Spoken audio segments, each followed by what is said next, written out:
நகரின் ஓரத்தில் அமைந்திருந்த ஒரு பழைய பள்ளி அருகில் பள்ளி மாணவர்களுக்கு பயனுள்ளதாக ஒரு சிறிய பெட்டி கடை இருந்தது. அந்த கடையை ஒரு முதியவர் நடத்தி வந்தார். வயது அதிகமாக இருந்தாலும் அவர் எப்போதும் குழந்தைகளை மகிழ்விப்பதிலும் அவர்களுடன் பேசுவதிலும் மகிழ்ச்சி அடைவார். அந்த பள்ளியில் ஒரு சிறுவன் இருந்தான். அவனுக்கு பணம் இல்லாவிட்டாலும் ஆசை மட்டும் அதிகம். தினமும் அந்த பெட்டி கடைக்கு சென்று முதியவருடன் பேசிக் கொண்டிருப்பான். பேசிக்கொண்டே அவர் கவனத்தை திருப்பி சிறிய பொருள்களை திருடி செல்வதும் அவனுடைய வழக்கமாகிவிட்டது. முதியவர் இதை பார்த்தாலும் எதுவும் கூறியதில்லை. ஒரு நாள் பள்ளியில் பெரிய தவறு செய்துவிட்டான் சிறுவன். அதற்காக பள்ளியிலிருந்து வெளியேற்றப்பட்டான். மிகவும் கவலையில் ஆழ்ந்த அவன் வழக்கம் போல் அந்த கடைக்கு வந்தான். ஆனால் இன்று அவன் எதையும் திருடவில்லை.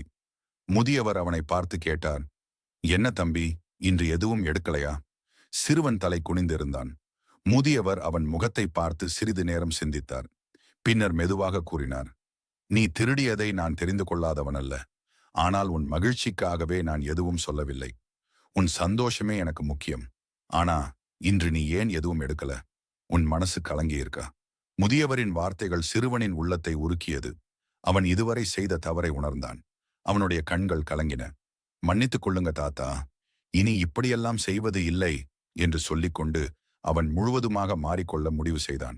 அந்த நாள் முதல் சிறுவன் எதையும் தவறாக செய்யாமல் உண்மையுடன் வாழ ஆரம்பித்தான்.